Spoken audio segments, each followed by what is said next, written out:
Okay, I'm going to pretty much show you the method that I achieved to um to do my faux locks. Um, Pretty much it's pretty easy. It's a lot less tension with this one, with this method, and on top of that, um I don't burn my ends. As you can see, my hair pretty long. Woohoo!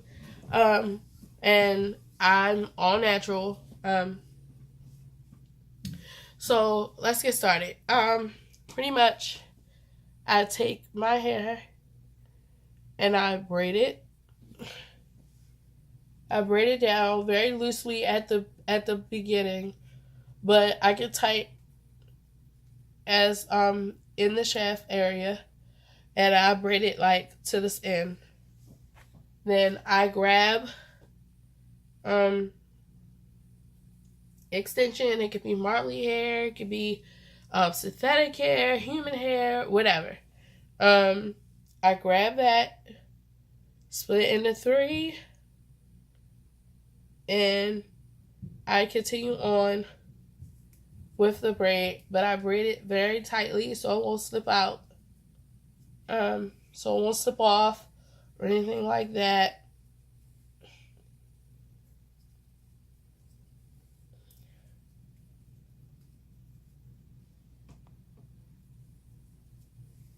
As you can see, it looks like it's going to show, of course, with the dread, but it's not. I braid it all the way down past where my hair is going to be, where my hair stops, just so it won't unravel in the middle of the dread, well, in the dread, and it won't slide out or come loose or whatever.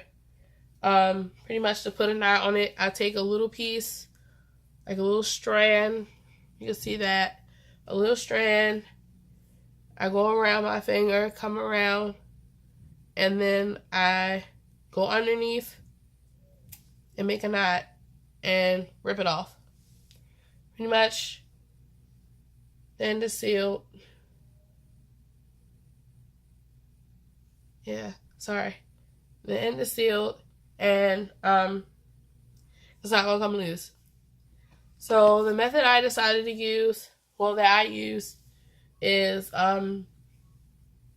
I take the Marley hair and crochet it through. You could crochet the piece of hair through at the root of my hair so it won't slip down or anything like that. So I take it through, and as you can see here,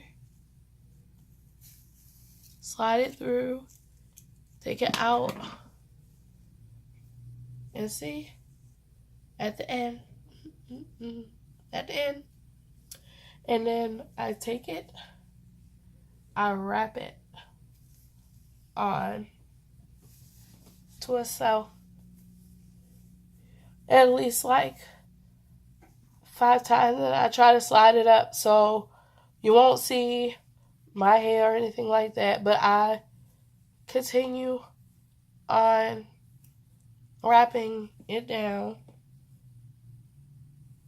and sliding it up because you don't want it to slide, or you don't want it to look I mean, it can be sloppy, but it's the way you want to do it.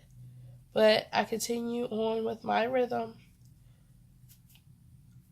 I don't when I get to the middle, well, the shaft, I don't I don't wrap too tight. I wrap loosely and slide it up. And then, as you can see, I'm getting to the end of this piece. And even with this, as you can see, it's, of course, the range of motion is not too well, but that's because I'm not finished. I get to a new piece. I add it to this part. I start overlapping where I, before, a little bit past, before I stopped. and then I overlap to where I stopped, and then continue on to a transition here. That's what we got. And then I continue down the dread.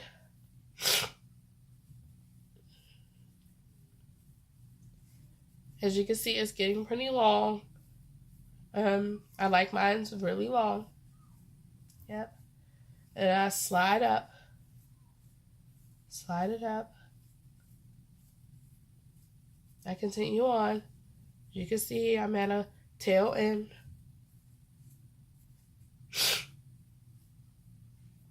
And you can see I'm at the tail end again. And since I know this is going to be the end, I pick the piece or the end where it's going to be tapered the most, because I know I'm going to twist up the dread. So I kind of like take loose both ends to see which one's tapered the most.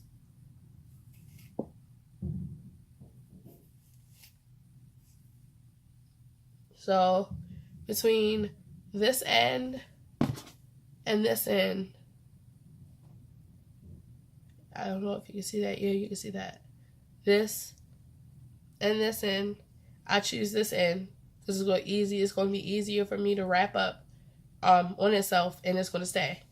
So let me bring my camera down so you can see how I do this. Okay, so I take this in, do the transition again, like I started, wrapping it down.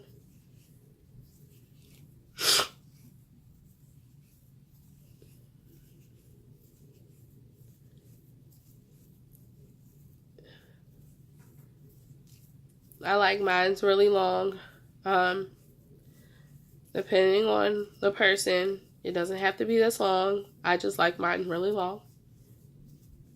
And just remember, my hair is not this long. I just chose to braid mine down, and then go ahead and thread it from there.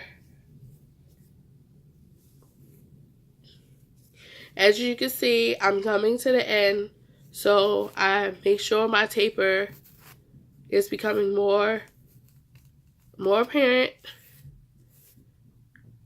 and then I take it and wrap it up on itself. So from here, I start wrapping up. Wrapping it up, and then I wrap it back down.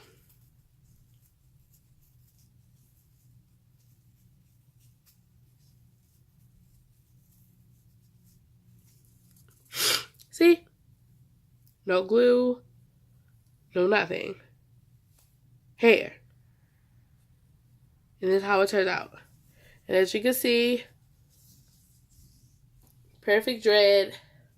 Well, not perfect, but you know what I mean. You know, less tension. It doesn't hurt. Range of motion. All of that.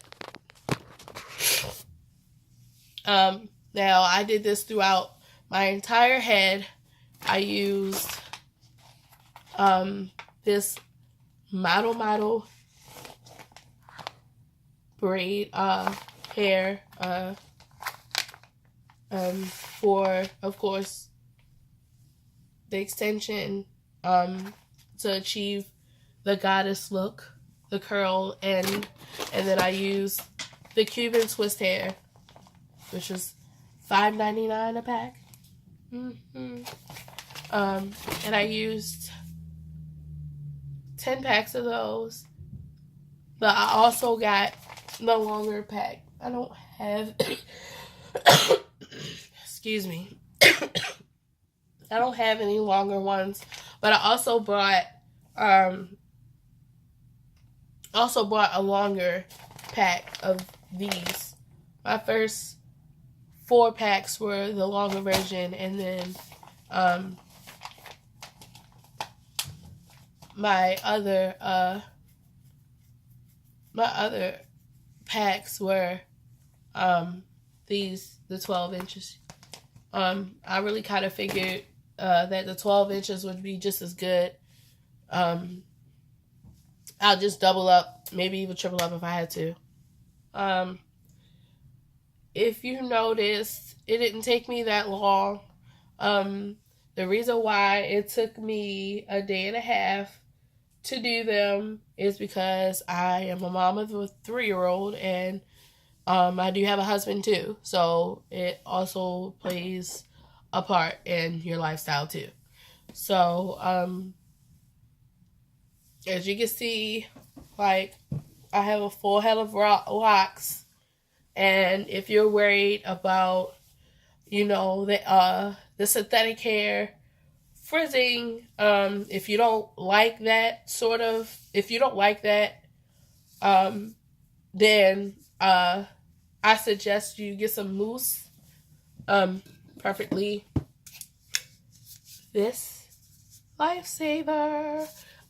If you don't like it, you don't like the frizz to the ends of the goddess locks, put a little bit of this to it, mousse, or doesn't matter what kind of mousse you use, and it limits the frizz. Me personally, I don't care too much about the frizz at the ends. They're dreadlocks. They're not supposed to be neat. They're not supposed to be perfect. So, yeah. I hope this method helps you and, gives you a different way of living with your faux locks, or tells you, or maybe the next time you go, oh, maybe I'll try that method and see if that works for me. But I wouldn't shut down the faux locks just yet. There's other ways to do them the way they won't hurt so much or as long. But yeah, don't forget to like and subscribe.